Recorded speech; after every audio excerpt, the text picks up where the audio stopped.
Oke Kak, bisa dimulai. Oke, Bismillahirrahmanirrahim. Assalamualaikum warahmatullahi wabarakatuh. Selamat sore semuanya, salam sejahtera untuk kita semua. Mengawali kegiatan belajar pada sore hari ini, kita awali dengan berdoa. Berdoa dipersilahkan.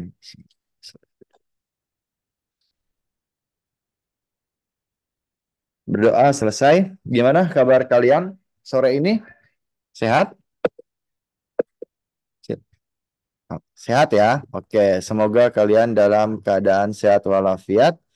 eh, Sudah mendekati waktu-waktu pelaksanaan kegiatan SKD kedinasan dan CPNS ya, seperti itu.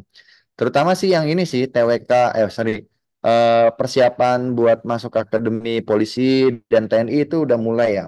Tapi kalau untuk kedinasan sendiri sih akan dimulai di bulan Mei dan Juni ya, Mei akhir dan Juni akhir, Juni awal. Biasanya seperti itu.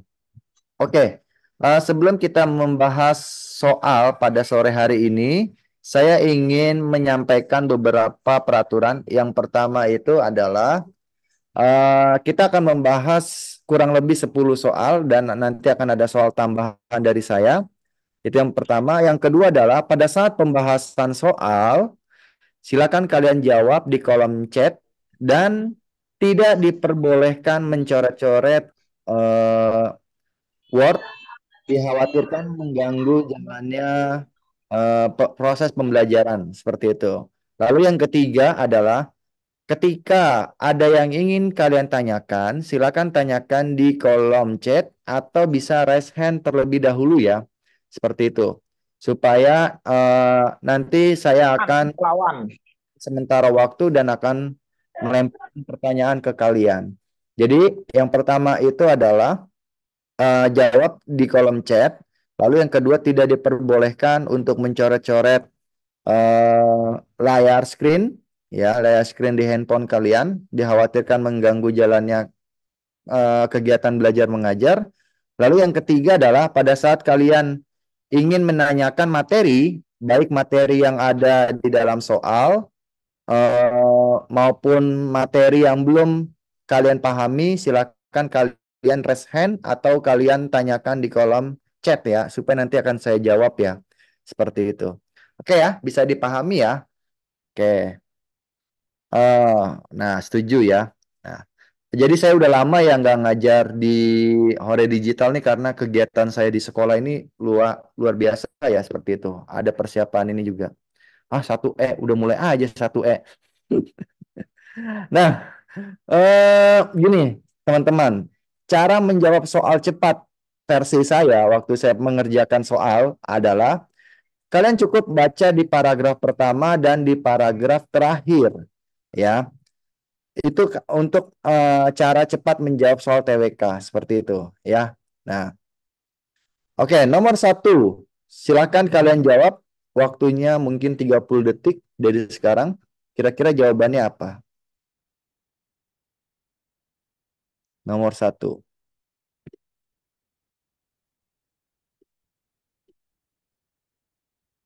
Ayo. Rieko, Amanda jawabannya E. Kira-kira jawabannya apa nih?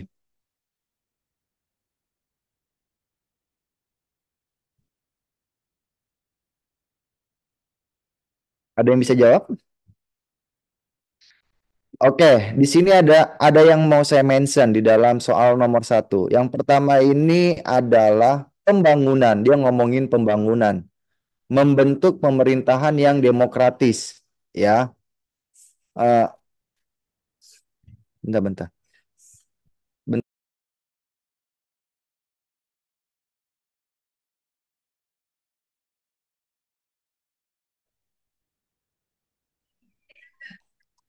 Nah, pembangunan membentuk pemerintahan demokratis. Kemudian di sini ada kalimat nih ya, di dalam paragraf kedua ngomongin tentang dasar-dasar moralitas politik. Salah satunya yang sesuai dengan kemanusiaan yang adil dan beradab. Nah, Pancasila ini memiliki peran apa? Fungsinya apa? Pancasila memiliki fungsi dan peran sebagai apa? Udah jelas tuh. Ya. Jawabannya adalah yang mana? Jawabannya adalah yang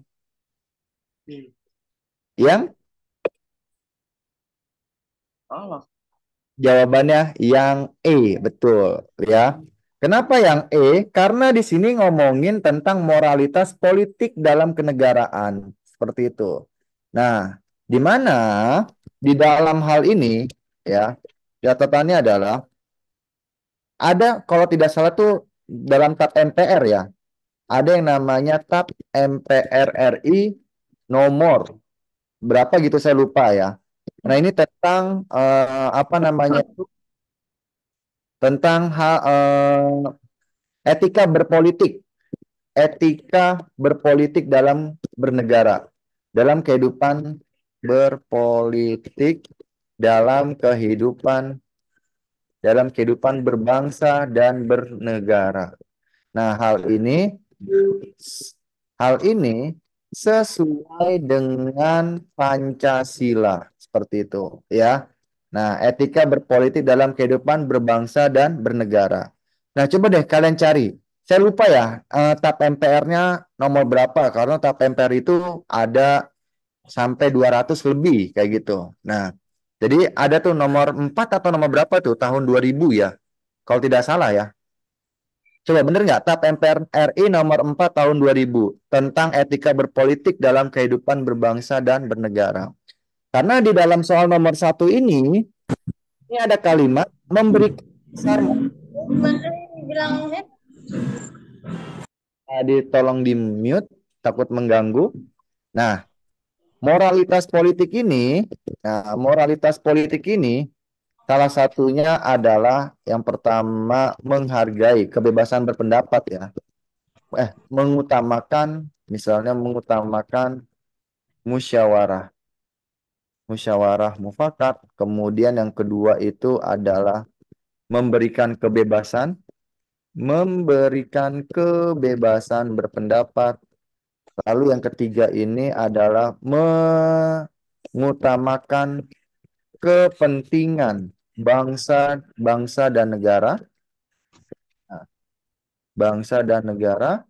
Lalu yang keempat ini tidak menggunakan hak milik kepentingan pribadi. Nah, apalagi nih kalau dia ini sebagai pejabat negara. Nah, ya, jadi eh, dalam berpolitik nih ya. Nah, dalam berpolitik. Jadi ada beberapa etika yang harus dijunjung oleh pejabat negara ataupun masyarakat Indonesia ya. Salah satunya kita harus lebih mengutamakan musyawarah mufakat, memberikan kebebasan, kemudian mengutamakan kepentingan bangsa dan negara. Jadi kepentingan negara itu di atas kepentingan pribadi ataupun kelompok kayak gitu. Lalu tidak menggunakan hak milik untuk kepentingan pribadi dalam berpolitik. Jadi kalau dia ingin mencalonkan diri sebagai anggota legislatif, maka dia tidak boleh menggunakan kewenangannya untuk apa ya namanya itu menarik simpati masyarakat Indonesia untuk memilih dia seperti itu. Karena di dalam TAP MPR itu sudah diatur tuh tentang apa saja etika berpolitik dalam kehidupan berbangsa dan bernegara seperti itu. Jadi jawabannya ya seperti itu. Nah, eh apa itu akuntabel? Ada yang bisa menerangkan nggak? Apa itu akuntabel? Akuntabel itu apa sih? Akuntabel. Akuntabel.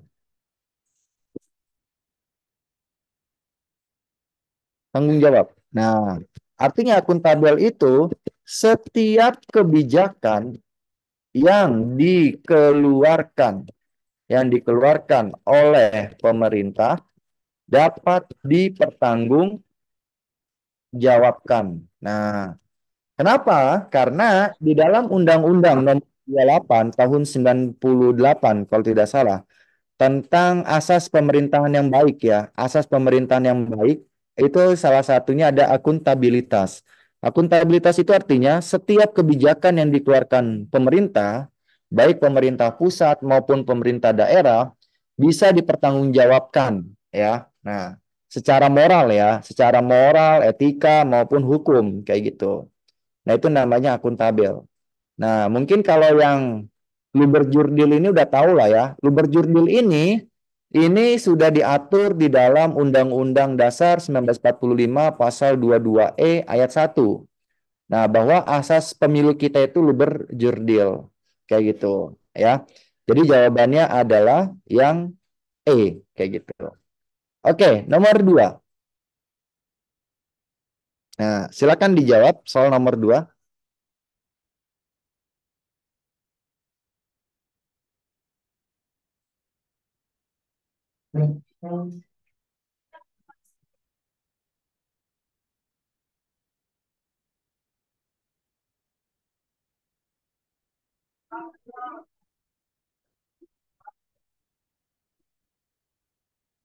Kenapa nggak milih jiwa bangsa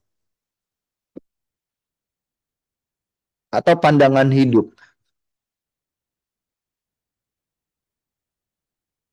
Ayo, kenapa nggak milih jiwa bangsa atau pandangan hidup?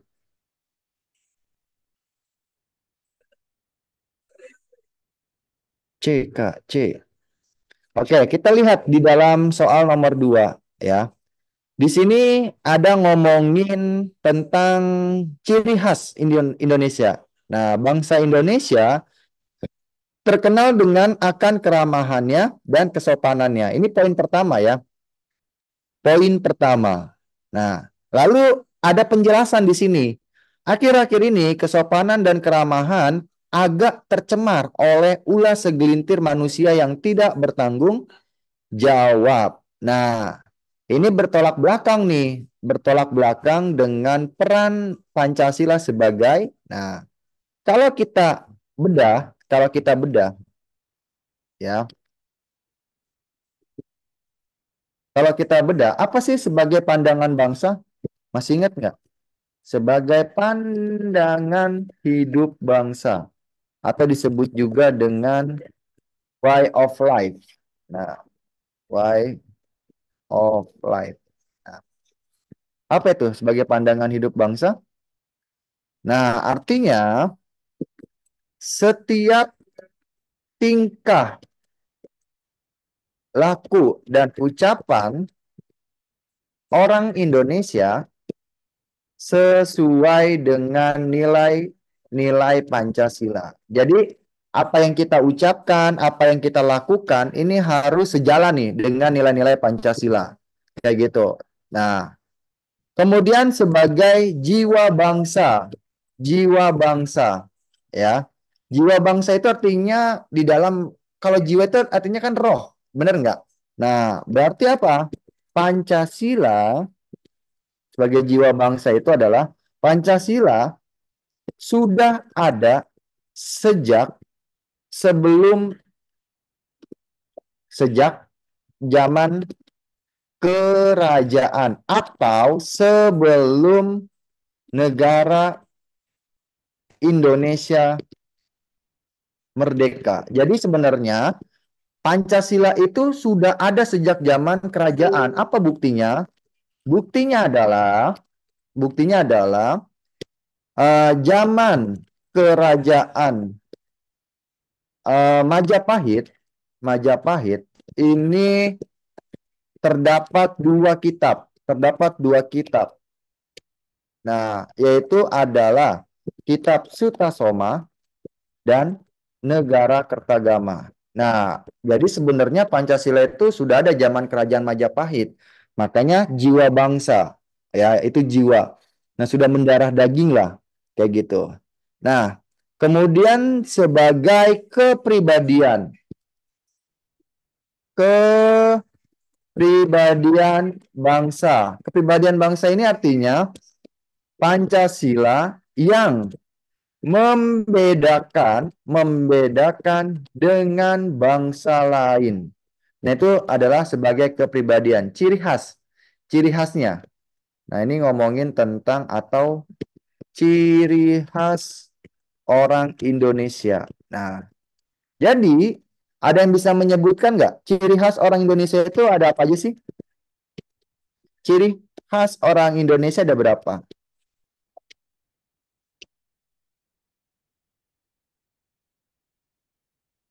Ayo, ciri khas orang Indonesia yang pertama apa?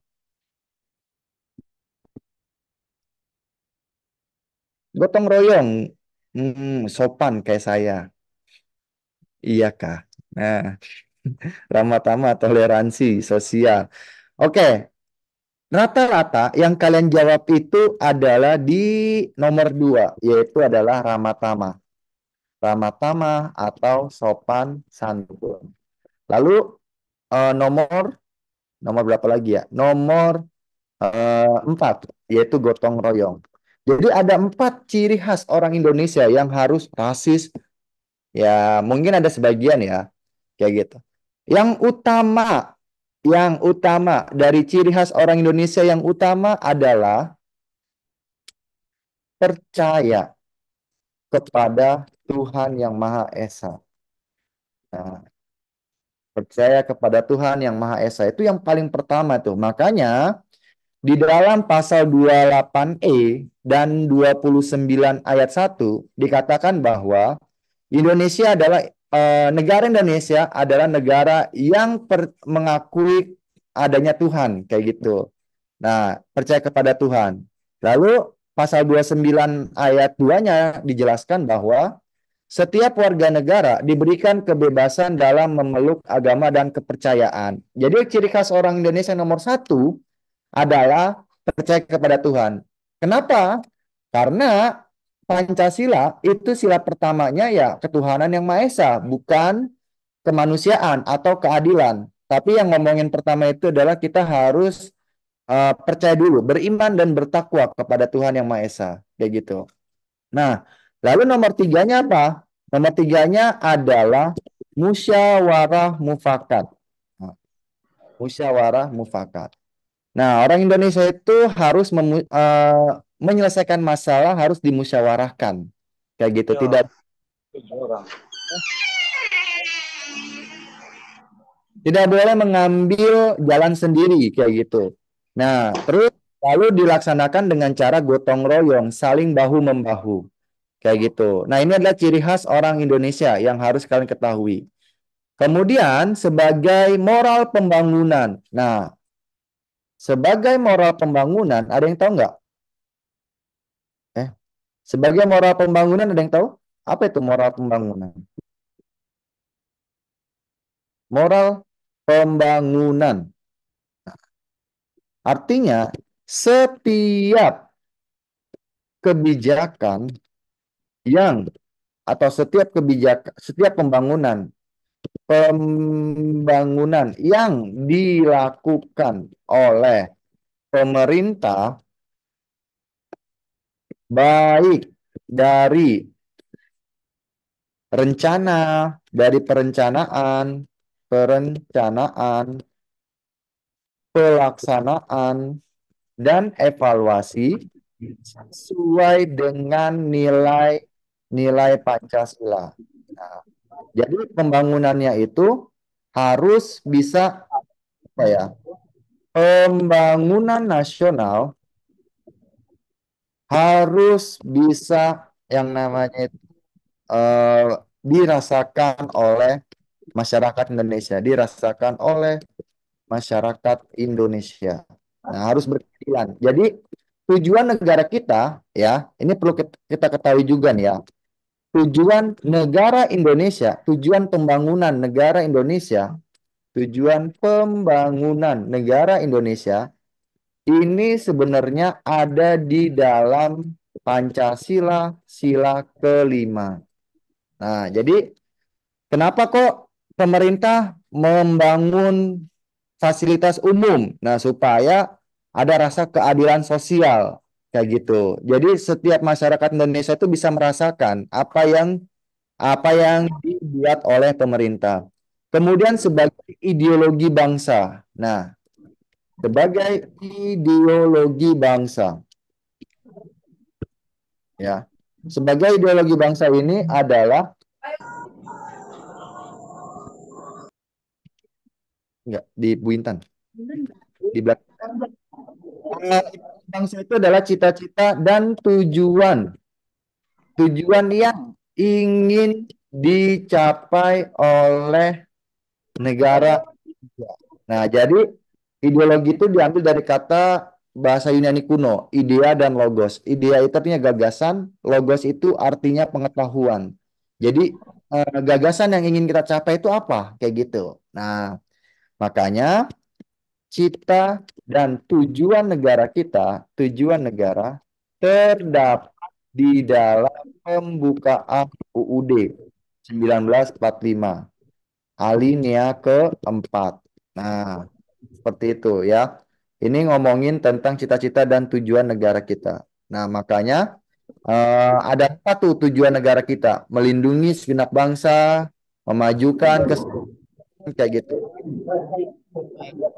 Nah, ya, seperti itu. Oke, jadi jawabannya adalah yang karena ngomongin keramat tamahan, tadi udah saya jawab ya. Keramat tamahan itu adalah ciri khas orang Indonesia. Ciri khas orang Indonesia, maka jawabannya adalah yang C, sebagai kepribadian bangsa. Jadi poin-poin dalam soal ini adalah keramah dan kesopanan, kayak gitu. Ya, itu bertolak belakang dengan kepribadian. Oke ya. Oke, soal nomor 3, silakan.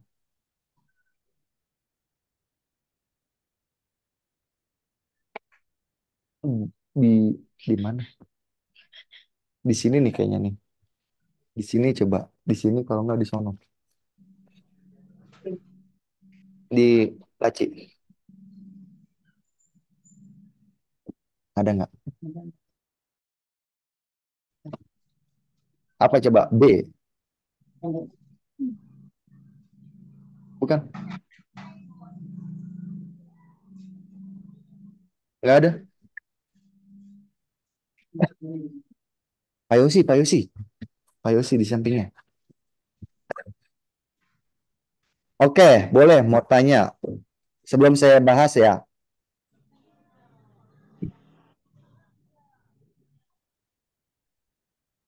Paradigma itu adalah sudut pandang ya. Kalau moral pembangunan artinya, jadi pembangunan yang dilakukan oleh pemerintah itu bisa dirasakan manfaatnya.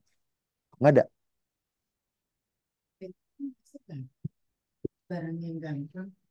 Barang. Ini coba di ini. Kira-kira, nah kayak gitu ya Nabil ya. B jawabannya. Oke, kita lihat di sini. Di dalam soal nomor 3, ini pergaulan masyarakat kita tidak terlepas adanya konflik. Nah, konflik ini ada banyak ya. Bisa konflik horizontal, bisa konflik vertikal, kayak gitu. Ya. Nah, di sini ada kalimat lagi nih. Eh, nggak ada, Bu. Di sini ada kalimat lagi. Hmm, harus sepatutnya disikapi dengan bijak oleh masyarakat. Nah, agar tercipta masyarakat yang damai dan tentram. Nah, berarti ini sebagai apa nih? Tujuan. Ayo, sebagai apa? Coba.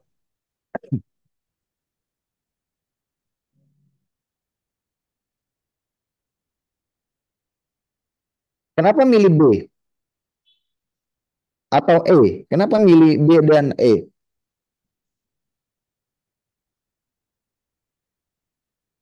Ayo. Ada kata ini nih.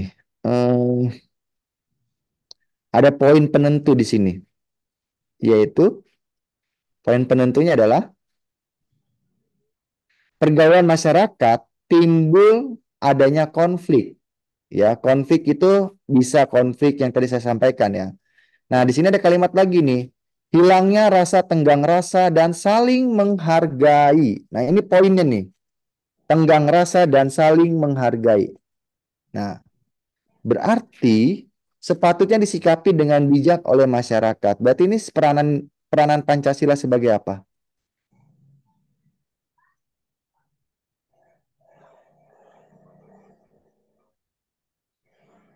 Nah, ya, betul tuh ya Julian ya. Berarti jawabannya adalah sebagai pandangan hidup bangsa. Yang tadi saya sampaikan bahwa setiap tingkah laku dan ucapan orang Indonesia ini sesuai dengan nilai-nilai Pancasila. Nah, saya pengen ngebahas konflik. Nah, ya kan, konflik ini sering banget terjadi nih. Kira-kira menurut kalian penyebab konflik itu ada berapa sih? Penyebab konflik yang terjadi di masyarakat ada berapa? Penyebab konflik yang terjadi di masyarakat. Kalau kalian masih sekolah, itu ada di pelajaran PPKN kelas 11. Ya, kira-kira gimana tuh? Ada yang tahu? Nggak ada? Yang pertama adalah sering banget terjadi karena pandangan terhadap agama. Nah, terhadap agama ya. Kemudian yang kedua ini perbedaan suku, kemudian budaya. Nah, perbedaan suku, budaya, kemudian ya sering lah adat istiadat. Ini yang sering banget terjadi. Lalu faktor terjadinya konflik adalah kesenjangan ekonomi. Kesenjangan ekonomi. Ini sering banget terjadi. Ya, iya. Terus muncul perasaan fanatik. Perasaan fanatik. Jadi fanatik ini bisa fanatik dalam hal agama ataupun fanatik terhadap politik. Nah, ini yang paling berbahaya nih. Ya, politik identitas itu sangat berbahaya. Ya, bisa kesenjangan sosial, ini bisa atau kesenjangan sosial ya. Kesenjangan sosial juga. Seperti itu. Nah, ini penyebabnya. Lalu yang bagaimana Kak apa ya, mengatasi konflik? Mengatasi konflik. Kalau kita belajar,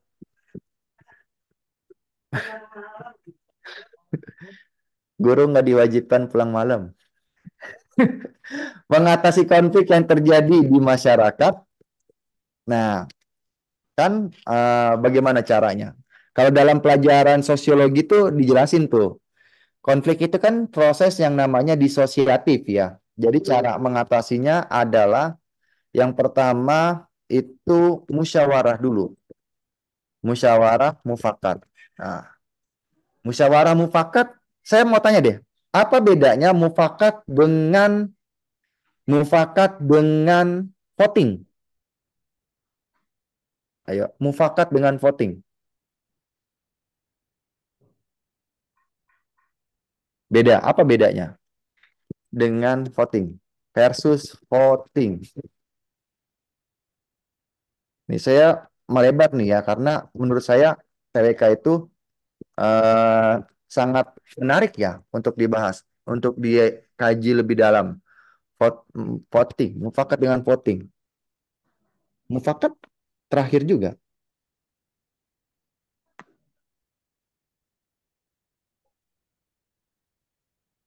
Nah, berarti kalau kayak gitu adalah mufakat itu mendengarkan, menyelesaikan masalah dengan cara memberikan pendapat, memberikan pendapat masing-masing individu. Jadi masing-masing individu harus menyampaikan pendapatnya. Itu mufakat, ya. Ada kata sepakat gitu.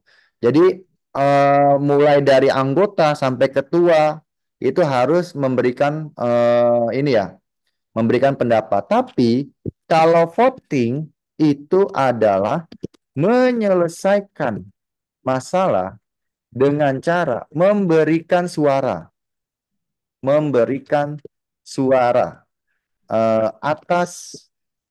atas yang namanya eh, apa sih namanya itu, atas pendapat, bukan atas pendapat sih, atas apa ya?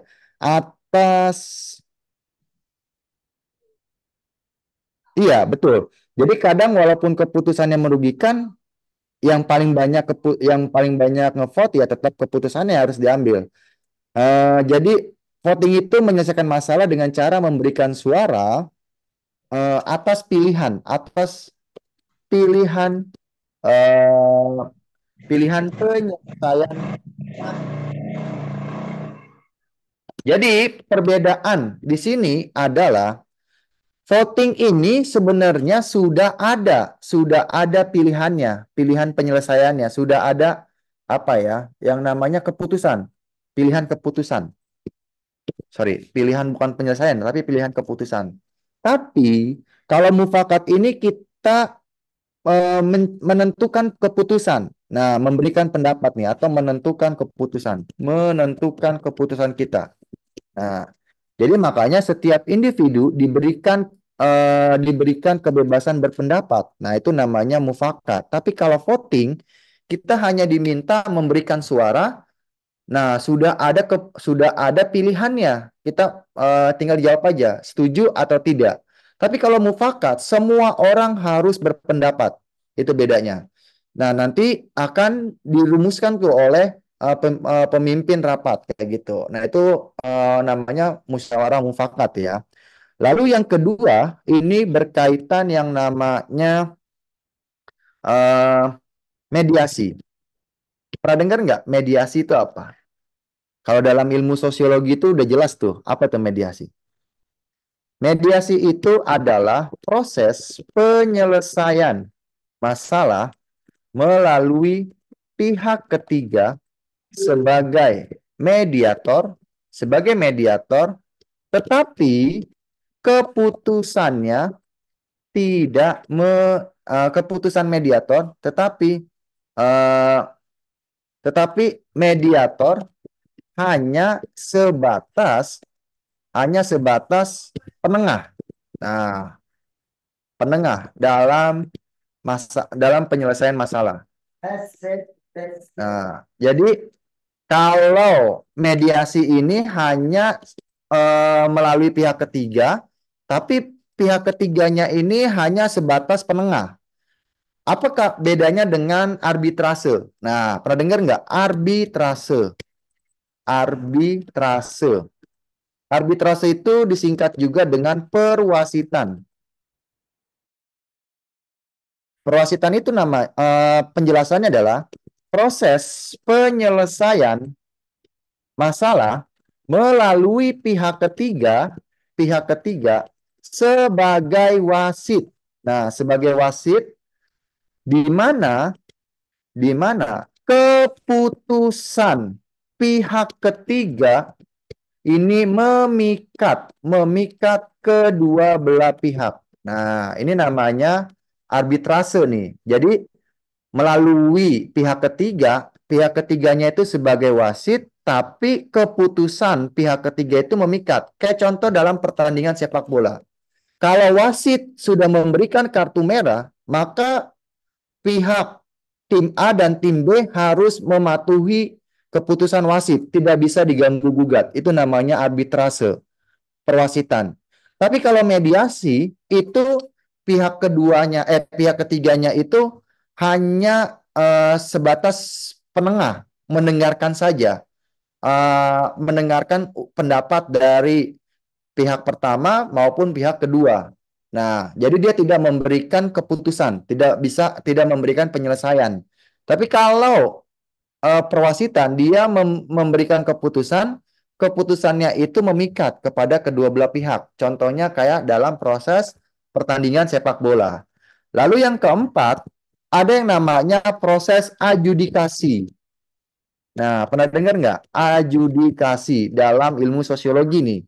Adjudikasi itu adalah proses penyelesaian masalah melalui pengadilan. Nah, jadi adjudikasi ini udah tahap terakhir dalam konflik. Jadi kalau konfliknya nggak bisa dilakukan musyawarah, nggak bisa dilakukan dengan mediasi, maka langsung melakukannya dengan cara adjudikasi. Adjudikasi itu dengan cara melalui proses pengadilan. Contoh nih, kayak ada orang yang bercerai, misalnya. Maka yang dilakukan oleh pengadilan, maka akan dibawa ke jalur mediasi dulu. Dimediasi dulu oleh pengadilan. Nggak bisa juga nih melalui mediasi, maka melalui yang namanya putusan pengadilan. Nah, ini proses proses menyelesaikan sebuah konflik ya, seperti itu. Nah, jadi ada 4 hal kayak gitu. Oke, sampai di sini ada pertanyaan untuk pembahasan konflik dan soal. Silakan tanyakan di kolom chat atau raise hand.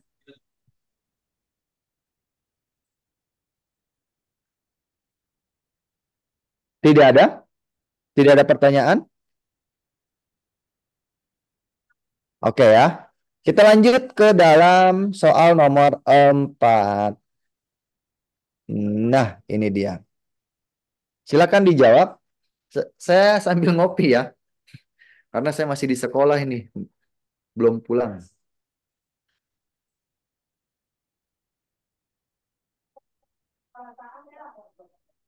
Kira-kira jawabannya apa?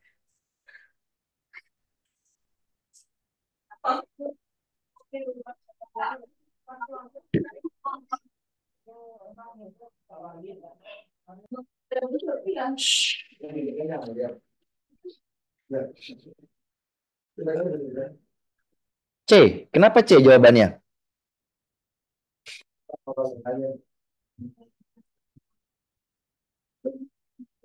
Sistem hukum nasional. Oke.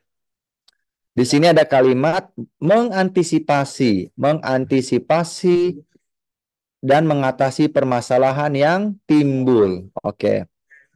Yang ditanyakan di dalam soal ini adalah Pancasila dan UUD. Oh, sorry. Eh, yang ditanyakan Pancasila berkedudukan sebagai apa? Nah, ini udah jelas ya. Jadi Pancasila itu sebagai sumber dari segala sumber tertib hukum. Nah, jadi ada dua nih ya, catatan nih, catatan yang paling penting.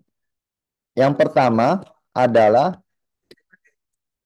Pancasila sama UUD 1945.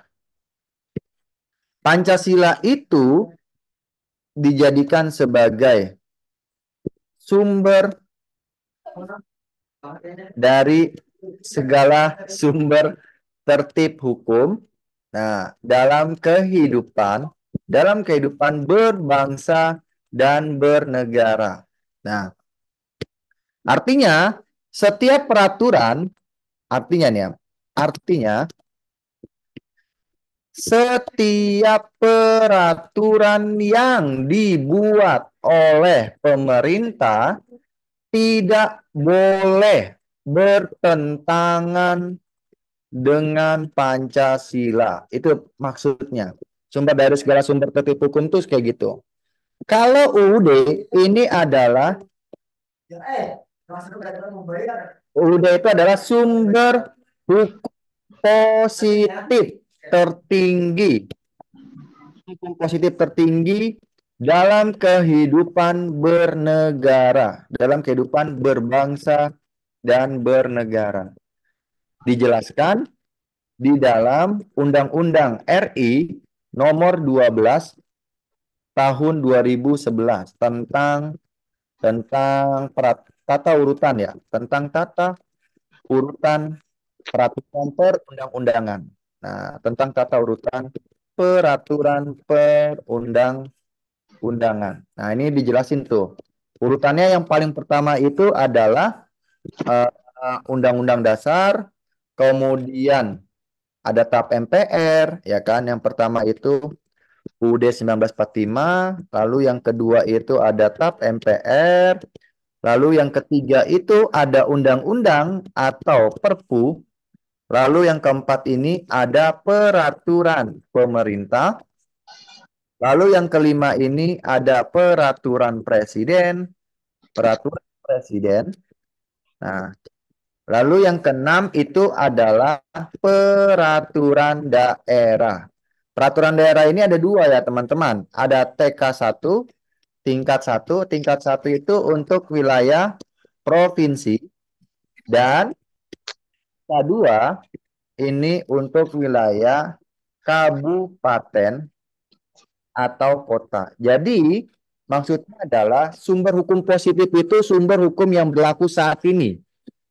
Sumber hukum positif maksudnya sumber hukum yang berlaku saat ini. Ada nggak di sini yang eh, kuliah jurusan hukum? Coba, ada nggak? Coba bisa dijawab di kolom komentar. Karena ini menarik nih ya. Tidak ada? Tidak ada? Oke. Kalau tidak jelasin ya. Karena kebetulan saya itu juga saya itu sebagai guru PPKN juga belajar tentang hukum pidana, hukum perdata, hukum tata usaha negara. Jadi mempelajari semua hukum ya. Nah, jenis hukum, jenis hukum berdasarkan. Nah, wih, Widya nih, Julian juga. Nah, hmm, peraturan menteri itu dia lebih bawah ya, sepertinya ya. Nah, ini tidak ini ya. Jadi peraturan pemerintah itu peraturan antara sorry, peraturan presiden dengan eh, peraturan yang dibuat oleh presiden bersama menteri ya. Tapi kalau peraturan presiden yang ngebuat itu hanya presiden saja. Nah, jenis hukum berdasarkan waktu berlaku. Nah, ini ada dua teman-teman.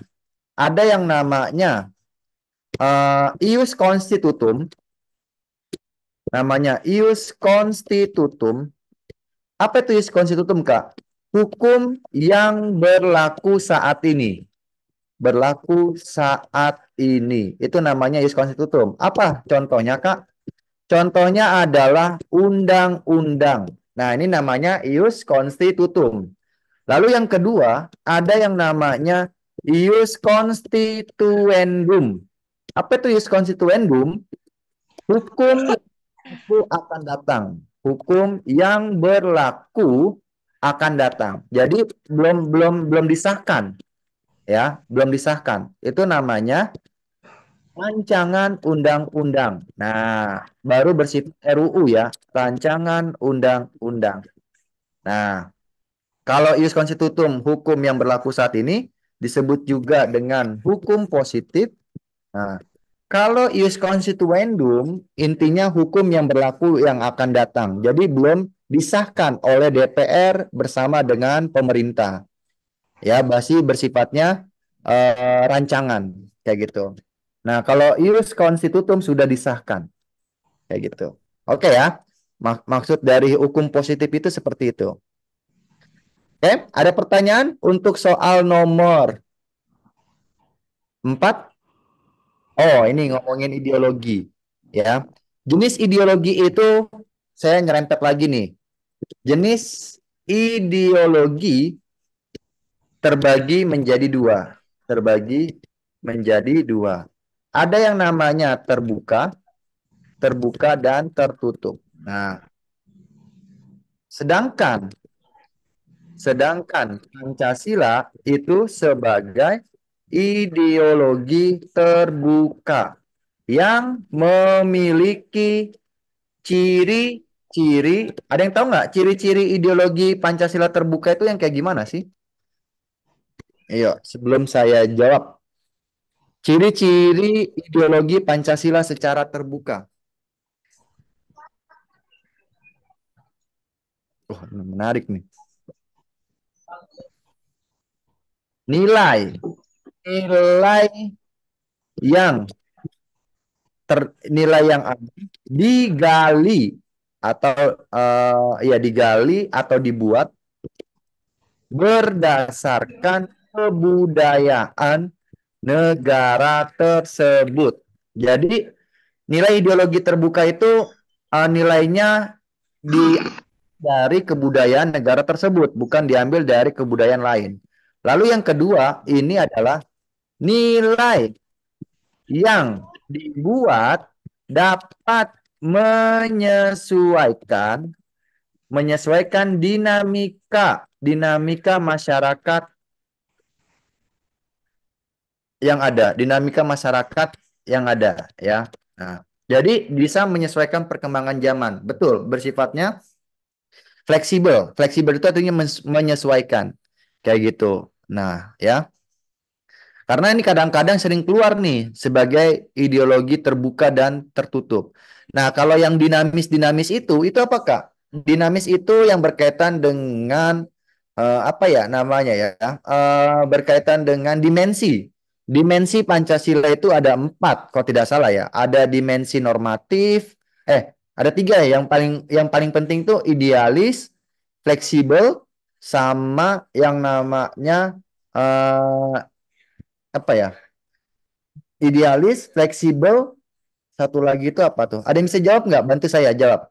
Dimensi Pancasila itu ada 3 yang paling penting. Ada idealis, fleksibel, bukan nilai, instrumental, bukan, kayaknya bukan. Idealis, fleksibel, sama satu lagi, aduh saya lupa lagi. Normatif ya, praktis. Itu nilai ya, as, morata. Jadi kalau nilai Pancasila itu ada 3. Nilai dasar, nilai instrumental, sama nilai praksis. Oh betul, terima kasih ya, Julian sama Nabil. Nah, jadi dimensi ideologi Pancasila, terima kasih ya, saya lupa soalnya. Dimensi ideologi Pancasila terbagi menjadi 3. Nah, ada yang namanya dimensi idealis. Idealis ini artinya sesuai sesuai dengan nilai dasar Pancasila. Nah, nilai dasar Pancasila itu namanya idealis ya. Kemudian yang kedua ini adalah dimensi realitas. Dimensi realitas ini ada sesuai dengan kehidupan di masyarakat. Nah, itu realitas ya, sesuai dengan kenyataan kayak gitu. Lalu yang ketiga ini dimensi apa? Fleksibilitas ya.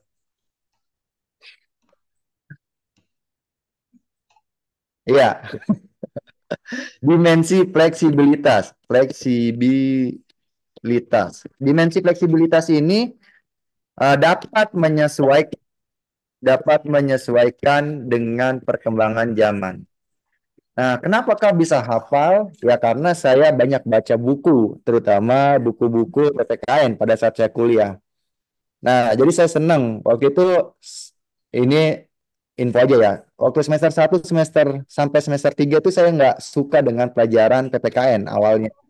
Tapi di semester Waktu periksa pintar orang pun ada, tinggal tinggal tinggal di dalam kereta, tinggal ada kemudian jalan tinggal kereta. Kita kepada pelanggan akan turun di bawah untuk segera mempersiapkan diri dan di bawah untuk tidak saling dorong mendorong. itu di mood ya, Maka selalu kita dengerin ya. Jadi Jadi banyak yang harus kalian hafal. Bukan hafal sih, tapi harus dipahamin konsepnya kayak gitu. Kalau saya sih memahami konsepnya. Karena bahasa buku dengan bahasa kita itu kadang-kadang suka suka banyak ininya ya, banyak banyak lupanya kayak gitu. Nah, ya. Jadi seperti itu. Oke, lanjut aja lah ya. Karena masih banyak nih pembahasan kita. Nomor 5, silakan dijawab. Nomor 5.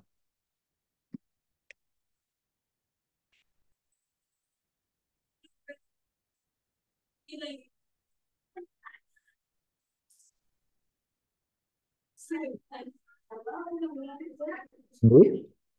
Julian B.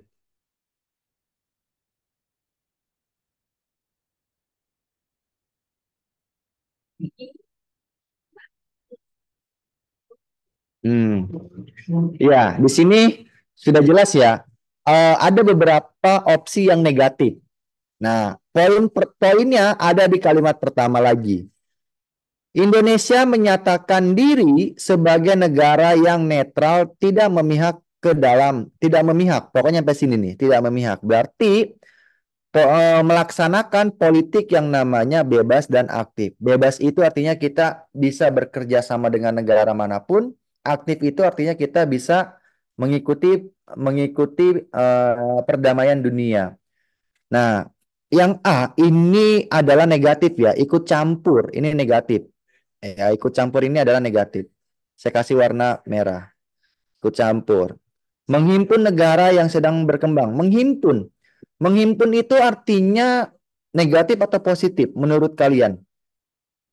Apa sih menghimpun dalam bahasa Indonesia? Himpunan itu artinya perkumpulan, bener nggak? Coba, coba. Kalau saya salah, tolong koreksi ya. Menghimpun. Menghimpun itu artinya mengumpulkan negara-negara yang berkembang. Nah, ini artinya kan membuat ideologi baru nih, ya kan? Menghimpun ini dalam arti nanti apa ya? Mengumpulkan negara yang berkembang untuk membentuk ideologi baru. Nah, ini negatif juga nih ya. Ini negatif juga. Nah, maka menghimpun ini adalah negatif. Lalu memberi bantuan senjata, apalagi nih? Ini negatif lagi. Ya, ini negatif. Melibatkan diri dalam satu blok, ini juga negatif. Maka jawaban yang positif sebenarnya di dalam yang B. Kayak gitu. Oke, nomor 6, silakan dijawab.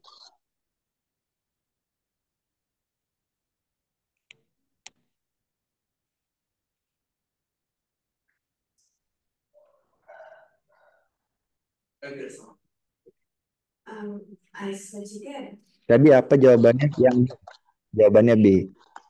Nomor 6, silakan dijawab. Ah,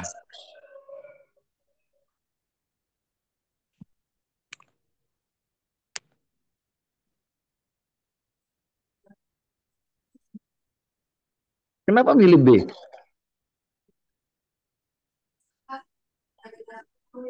B enggak sih? Nggak tahu saya. Saya kan ikan. Nah. Oke, di sini ada kalimat nih, kerjasama antar negara. Kerjasama antar negara ini ada 3 bentuk. Ada bilateral, ada regional, ada multilateral. Lalu yang ditanya ini adalah anggota ASEAN. Oke, ASEAN ini adalah kerjasama dalam regional, dalam satu kawasan. Nah, berarti ya udah jelas jawabannya adalah membentuk regional yang mantap kayak gitu.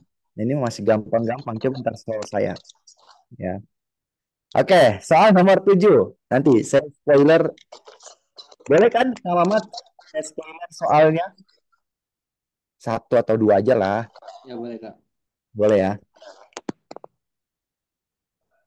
Ayo dijawab soal nomor 7.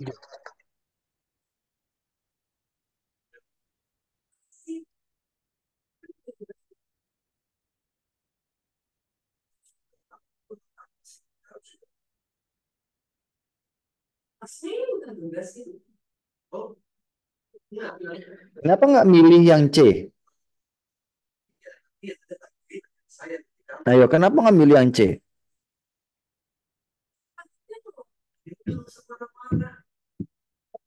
Ayo, kenapa nggak milih yang C? Karena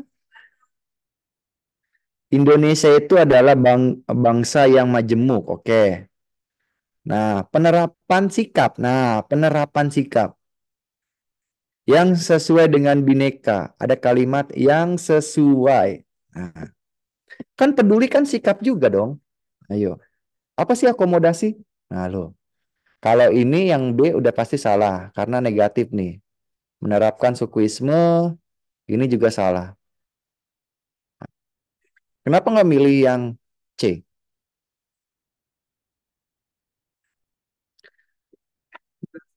Hmm? Nah, karena apa itu akomodasi dulu nih? Kalian harus clear dulu nih. Apa itu akomodasi? Ya, akomodasi dalam KBBI. Ada yang tahu nggak? Akomodasi itu adalah proses menghubungkan menghubungkan dua kebudayaan yang berbeda. Nah, dua kebudayaan yang berbeda. Jadi, akomodasi itu dihubungkan antara kebudayaan yang satu dengan kebudayaan yang lain. Nah, contohnya apa? Yaitu contohnya adalah bahasa Indonesia. Nah, kenapa bahasa Indonesia diperlukan? Nah, karena bahasa Indonesia itu mengakomodasi, menghubungkan dua kebudayaan. Nah, di mana fungsi bahasa Indonesia ada yang tahu ada berapa fungsi bahasa Indonesia? Ada berapa? Fungsi bahasa Indonesia ada berapa? Nggak tahu. Fungsi bahasa Indonesia itu ada dua, teman-teman. Yang pertama ada bahasa nasional. Bahasa nasional itu bahasa yang digunakan dalam kehidupan sehari-hari. Nah, lalu yang kedua ini ada yang namanya bahasa kenegaraan. Bahasa kenegaraan ini bahasa yang digunakan pada saat melaksanakan kegiatan, kegiatan ya. Nah, jadi kayak misalnya upacara kayak gitu. Nah, ya. Nah, bahasa nasional itu sebagai bahasa pemersatu. Nah, sebagai bahasa pemersatu bangsa. Kayak gitu. Maka jawaban di sini adalah yang B betul, ya. Nah, oke, nomor 8. Silakan dijawab soal nomor 8.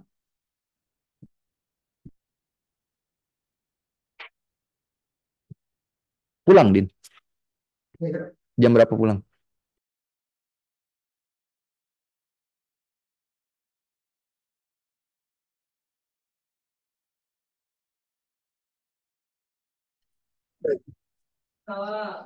Soal nomor 8 apa jawabannya?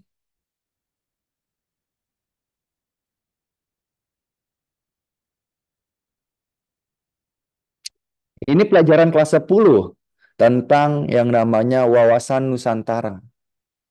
Wawasan Nusantara. Tapi kalau kalian mau daftar polisi, aspek Trigatra dan Pancagatra itu sering banget keluar. Hati-hati kayak gitu.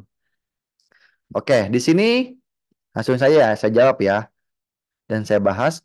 Ada kalimat yang termasuk aspek Trigatra. Oke, aspek Trigatra. Nah, tapi sebelumnya kalian tahu nggak sih apa itu wawasan Nusantara? Ada yang tahu nggak? Wawasan Nusantara itu apa? Beda loh sama wawasan kebangsaan. Hati-hati, wawasan Nusantara berbeda dengan wawasan kebangsaan. Ini ada yang tahu?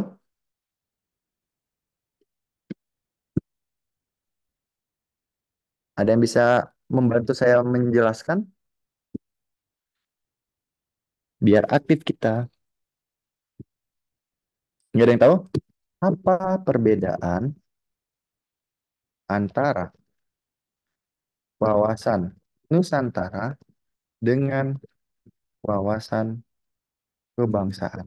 Nah, ini dua hal yang berbeda. Kak, kan sama aja. Beda. Oh, ayo. Hmm, wawasan Nusantara diambil dari dua sudut pandang ya. Nah, yaitu adalah cara pandang bangsa Indonesia mengenai mengenai lingkungannya, ada kalimat mengenai lingkungannya yang serba beragam. Ini namanya wawasan Nusantara. Tapi ada kata tapi. Kalau wawasan kebangsaan hampir sama juga cara pandang bangsa Indonesia mengenai mengenai yang namanya identitas nasionalnya, identitas atau mengenali ya, mengenali dan memahami Pahami. Identitas nasional kita itu ada apa saja sih? Identitas nasional kita itu ada Pancasila, ada UUD, ada pembukaan, sorry, ada NKRI kayak gitu. Itu namanya identitas nasional. Nah, maka aspek Trigatra itu adalah aspek alamiah yang dimiliki oleh suatu negara. Apa saja kah aspek alamiah? Contoh, yaitu adalah letak wilayah. Pertama, letak wilayah. Lalu yang kedua ini berkaitan dengan kekayaan alam atau sumber daya alamnya. Lalu yang ketiga berkaitan dengan demografi. Demografi itu nama lain dari penduduk, kependudukan. Nah, nah, ini namanya demografi. Jadi aspek alamiah, ya. Bisa dikatakan ini adalah syarat berdirinya sebuah negara. Tapi kalau aspek pancagatra, panca itu artinya lima ya. Nah, aspek sosial untuk mencapai tujuan nasional suatu negara. Nah, aspek sosialnya apa saja? Oh, sebentar. Ada aspek sosialnya itu ada dalam bidang ideologi, kemudian politik, kemudian ekonomi, kemudian sosial budaya, dan pertahanan. Nah, pertahanan keamanan. Nah, itu namanya aspek pancagatra, aspek sosial ya. Nah, maka jawabannya karena ngomongin Trigatra yaitu jawabannya yang ayam. Kayak gitu. Oke ya. Jelas ya? Nah, karena yang B, C, D, E itu adalah aspek Pancagatra, bukan Trigatra. Kayak gitu. Oke, nomor 9. Cara ngejawabnya sederhana sebenarnya. Ini langsung aja ya. Sikap positif. Pokok pikiran kedua. Nah, udah langsung. Kalau pikiran kedua itu udah jelas lah. Pikiran kedua itu ngomongin langsung balik nih. Pokok pikiran kedua itu ngomongin tentang keadilan. Yang mana yang ngomongin keadilan? Ayo.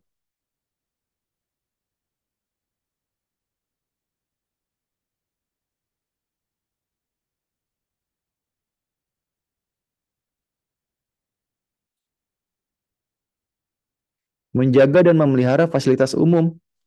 Itu keadilan kah? Nah, kalau yang belum tahu, saya tulisin di sini. Ya.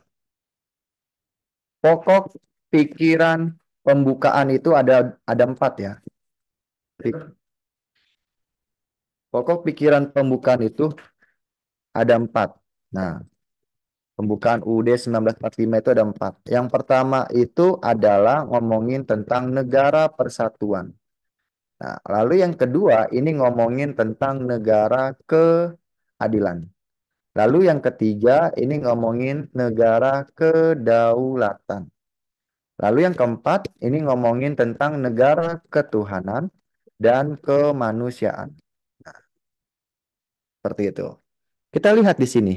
Kalau yang menggunakan hak pilih, ini namanya adalah pokok pikiran. Ini keberapa ini? Hak pilih berarti kedaulatan ya. Berarti ini kedua.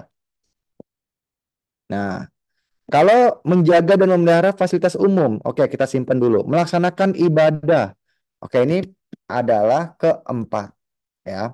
Memberikan kritik, kritik itu kan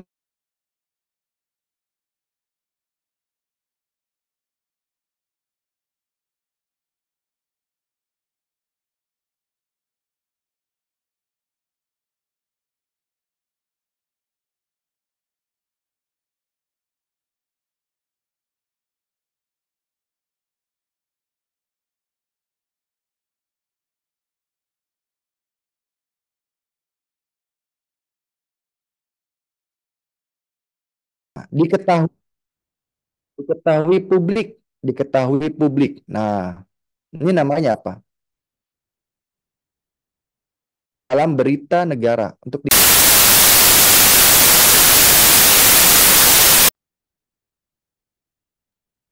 Maaf Kak, tadi ada kesalahan teknis. Hmm. Habis mati lampu soalnya tadi anjlok.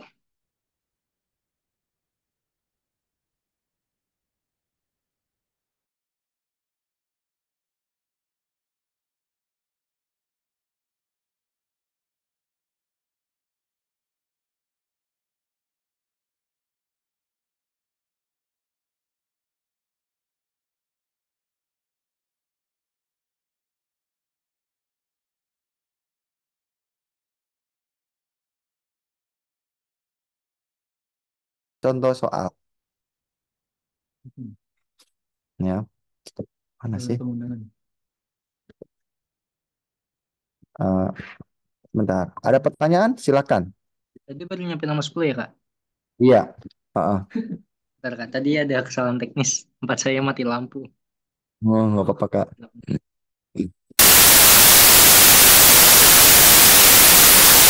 Nah, Kak. Oke. Nah, saya pengen kalian jawab soal nomor ini.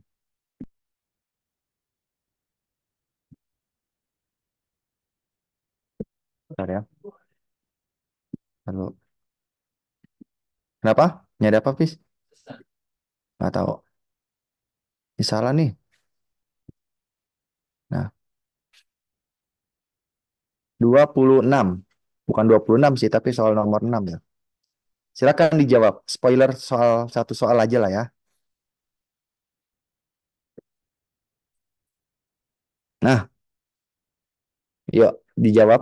Kira-kira apa jawabannya?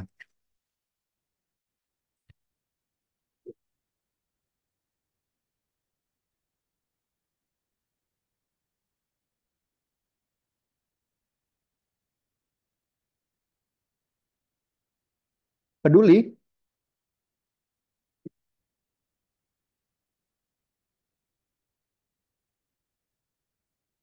Nginep apa pulang? Pulang. Oh, nggak ada bawa baju buat besok. Oh, gitu. Berani? Nah, loh, beda nih. Berani? Barisan kue apa ya? Hah? Barisan kue ya. Kue apa yoga? Ih, lagi. Bukan punya Bahana. Oh ya boleh nggak? Nggak apa-apa, nggak apa-apa. Hah? Boleh Nggak ada nggak? orangnya. Aduh, Hmm. yang beli bahan malah kemana nggak tahu. Pulang, Bang. Siap. Nah. Eh, banyak banyak kegiatan di sini soalnya. Apa yuk? Kira-kira. Di sini ada kalimat. Apa sih keteladanan? Apa itu keteladanan? Apa itu keteladanan? Ada yang tahu? Keteladanan itu artinya yang bisa diberikan, yang dapat dijadikan contoh oleh orang lain. Tapi kalau keistimewaan yang tidak dimiliki oleh orang lain. Jadi karakter seseorang itu tidak dimiliki, itu tidak ada dimiliki oleh orang lain. Kita bedah. Memang sih agak agak dalam soal ini ada beberapa hal yang ada jebakan Batman. Nah, kalian bisa baca nggak nih? Nah, di sini ada kalimat nih ya. Eh, Ketimpangan sosial, kemiskinan menyelimuti kehidupan mereka, membuka mata hati Rajiman bahwa kolonialisme Belanda. Nah, hatinya ke nasib Bumi Putra. Nyampe sini. Nah, uh, ini ini adalah salah satu bentuk antara peduli dan berani sebenarnya ya. Tapi kalau Hmm. keteladanan Iya, itu yang bisa kita jadikan contoh. Kalau berani itu adalah yang bisa yang dimiliki oleh orang lain, tidak dimiliki yang tidak dimiliki oleh orang lain, ya. Nah, karena ada kalimat hatinya kemudian tergerak, memperjuangkan nasib ya. Nah, itu namanya yang bisa kita jadikan contoh adalah kepedulian dari dokter Rajiman. Tapi Kalau pertanyaannya ini saya ganti menjadi sifat keistimewaan yang dapat diambil dari Dr. Rajiman, maka jawabannya adalah berani. Nah, dilihat aja tuh dari soal ini. Ya, soalnya itu yang ditanyakan keteladanan atau kepedulian. Kalau yang ditanyakan keistimewaan, maka dia berani. Kenapa? Karena dia berani memperjuangkan nasib kaum bumi putra. Tapi kalau keteladanan yang bisa kita ambil adalah bahwa Dokter Rajiman saja itu peduli terhadap nasib kaum bumi putra. Itu yang harus kita jadikan contoh. Itu maksudnya dan penjelasannya. Bisa dipahami sampai sini? Bisa ya? Oke. Oke, silakan kalian tanyakan. Bisa di kolom komentar atau di chat, silakan. Saya tunggu.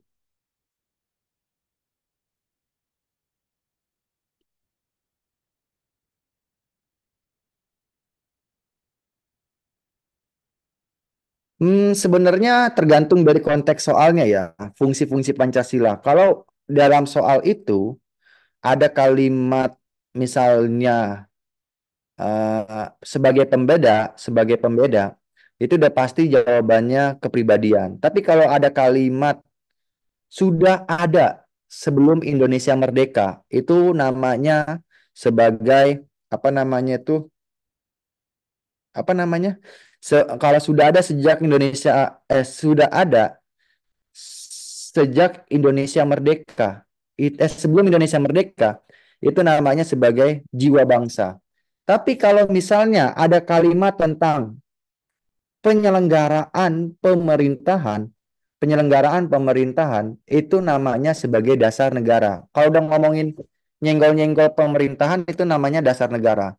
Tapi kalau ada kalimat hasil musyawarah pendiri bangsa, itu pasti jawabannya adalah perjanjian luhur kayak gitu ya, sebagai perjanjian luhur ya.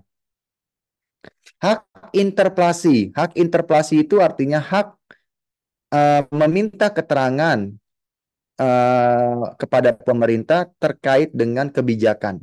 Jadi ini ada kebijakan yang dijalankan oleh pemerintah dimintai keterangannya itu namanya interpelasi. Tapi kalau hak angket adalah hak untuk menyelidiki suatu kebijakan yang dijalankan pemerintah. Contoh nih, kayak kemarin tuh tentang hak angket pemilu. Nah, itu menyelidiki tuh. Benar nggak ada dugaan-dugaan ke unsur kecurangan? Kayak gitu. Ya itu, ya. Kalau menyatakan pendapat pada saat anggota dewan itu melakukan rapat di DPR itu sendiri ya, seperti itu. Ya. Nah, sebenarnya masih banyak nih ya. Nanti bakalan ada kejutan dalam soal dari mana namanya? Di bimbel Hore Digital. Karena saya disuruh bikin soal berapa Kak Mamat? 60. 60 soal. Itu buat TO ya? Iya, buat Tio sama latihan soal. Oke. Biasanya saya itu kalau bikin soal itu dari buku PPKN biasanya. Tapi karena buku PPKN yang sekarang ini analisisnya itu analisisnya itu lebih dalam ya, lebih banyak gitu. Makanya kurikulum Merdeka ini benar-benar di luar nalar sekali kayak gitu. Nah, ini cerita sedikit ya. Eh, pada saat saya mengajar pun di sekolah, ya, itu anak-anak itu banyak sekali yang tidak bisa membedakan tuh antara opsi A dengan opsi B kayak gitu. Jadi semuanya itu benar semua kayak gitu. Tapi pasti ada kalimat utama dalam soal itu. Ya, jadi kalau bahasa Indonesia paling cuma ada 5 atau 4 kayak gitu. Tapi kalau PPK-nya paling banyak ya seperti itu. Nah itu ya jawabannya ya. Jadi cara saya dapetin soal itu saya mengambil dari buku-buku PPKN, khususnya itu adalah buku Kurikulum Merdeka dan apa namanya itu dari buku Kurikulum 2013 juga kadang-kadang banyak juga soal yang banyak jebakan Batman lah kayak gitu.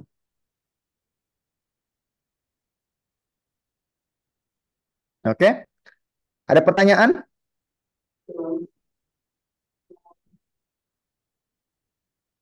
buku Intan Pariwara.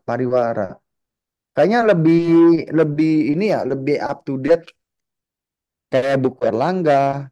Cuman saya belum lihat ya buku Intan Pariwara itu kayak gimana ya. Apakah analisis soalnya itu hot atau lots ya? Karena ada soal yang lots, ada soal yang hot. Soal yang lots itu soal yang bentukannya hafalan kayak gitu. Tapi kalau yang hot itu dia ada sebuah kasus, ada sebuah case, nanti dia yang menyelesaikan seperti itu. Kayak gitu ya. Ya nantilah ya. Oke, karena saya nggak bisa terlalu lama nih ya, karena saya mau berangkat lagi. Jadi saya rasa cukup. Saya kembalikan ke Kak Mamat. Oke, Kak Yoga. Itu tadi baru 10 soal ya, Kak? Yang dari latihan soal TWK itu. Iya, baru Kak, baru 10 soal. Kurang dikit lagi ya. Mau di Oke. nanti apa gimana? Nanti malam atau besok atau gimana? Selanjutnya. Masih di mute, Kak? Kak Yoga? Masih di mute. Iya. Nanti malam saya nggak bisa Kak, karena ada kuliah juga. Kemungkinan besok malam kali ya, besok malam. Tapi besok malam sih, Oh ya, karena nanti sore itu dikabarin lagi aja. gladi resik untuk acara wisuda. Jadi mohon maaf Kak Mamat ya, baru bisa join lagi karena ini berkaitan dengan perpisahan kelas 12 juga sih. Oh Kayak gitu. gitu. Ya, Oke, paling nanti ditunggu jadwalnya lagi aja ya. ya, gitu aja. Nah, untuk yang soal itu kan tadi udah di-share di apa namanya? Di room chat ya, yang latihan soal yang quiz TWK 13. Kecuali kalau yang tadi yang bonus berapa soal itu ditunggu aja tryoutnya sama latihan soalnya. Oke. Untuk yang nanya record, nanti recordnya diupload di channel YouTube-nya Bimbel Horia Digital ya. Akan di-share-nya kemungkinan besok. Karena lagi fokus ke yang UTBK dulu ya, karena UTBK kan udah mulai besok tuh. Oke, karena ada mau maghrib, mungkin abang cukupkan saja ya. Ada apa di waktu Indonesia Barat. Oke. Sekian dari abang. Mohon maaf apabila ada kekurangan. Wabillahi taufiq wal hidayah. Wassalamualaikum warahmatullahi wabarakatuh. Selamat sore semuanya. Waalaikumsalam warahmatullahi wabarakatuh. Oh, Nabil. Kazan. Hey. Oke, sama-sama semuanya.